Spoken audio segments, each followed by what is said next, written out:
Now you're running an excellently written and documented magazine. I mean, the graphics are nicely done. It's a very professional level event, but you're also so heavily involved in the organization. Where do you want to take it from here? You know, I'm pretty happy with the job that I have right now. I have tremendously talented individuals who work with me to put out the magazine. I deeply respect Dr. Peggy Chabrian, who has founded this organization and who has been sailing it through calm and rough waters, most definitely. I have been a founding board member of this organization, so there is no question where my heart lies. I would like to see us grow. I would like to see us embrace more women and men, because one thing people seem to forget is that we are not exclusive of men. We totally acknowledge what men have done to help women become part of aviation and aerospace. There's no question that 30 years ago it was the last male bastion. It was white Anglo-Saxon men who were engineers and astronauts and pilots, mechanics, and that has changed tremendously. And we are all about diversity. And the companies come to us because they know they can find qualified applicants that also meet their equal opportunity mandates, quite frankly. And we want to continue to help them do that. We go out into the communities through our chapters.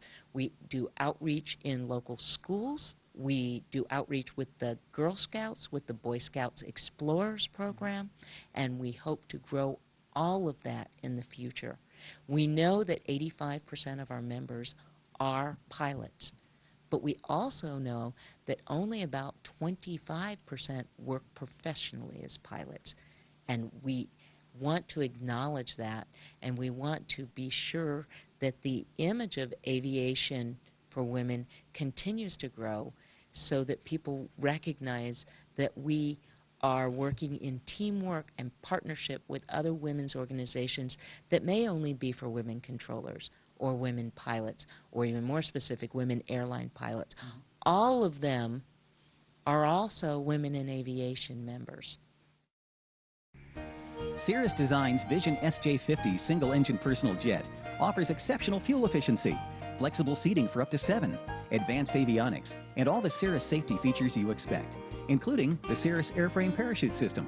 With its detailed design, the Cirrus Vision is technologically advanced, yet engineered to be simple to fly, to allow owner pilots more lifestyle pursuits than any other personal aircraft. Learn more about the Vision SJ50 at cirrusdesign.com. We always envisioned ourselves as kind of an umbrella, in a sense. We'd like to continue growing that. One of the things that is so exciting to me these days is that we have a Nigerian chapter with 45 members. We are in the process of having a chapter form in the United Arab Emirates. We have a UK chapter, an Irish chapter.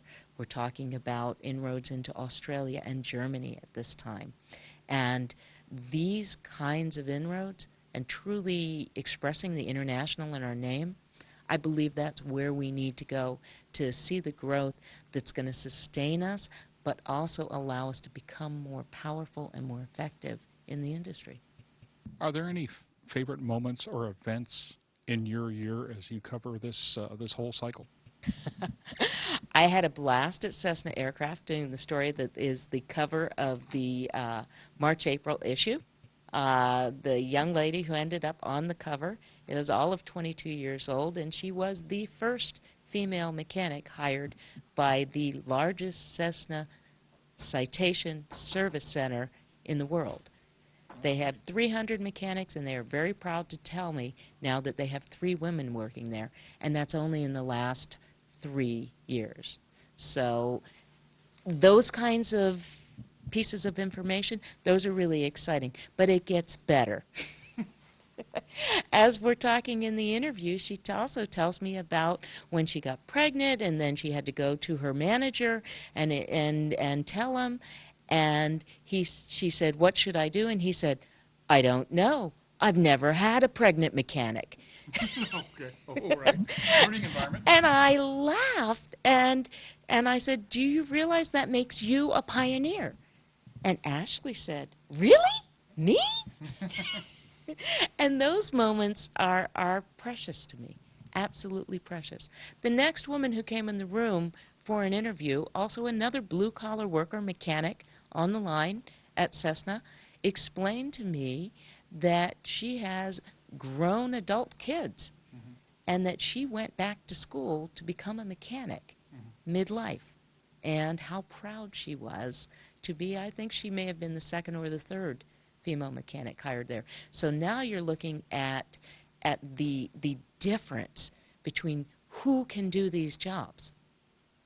The person straight out of high school, or the person looking for a new career whose kids are grown and gone. I mean, there's tremendous differences, that the opportunities that are out there when we reach out to different populations looking for the right people to bring into aviation, and how we can change their lives. And that, to me, those are moving moments.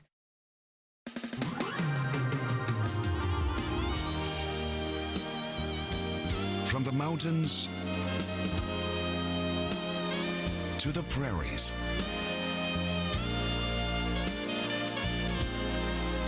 to the landings that we love,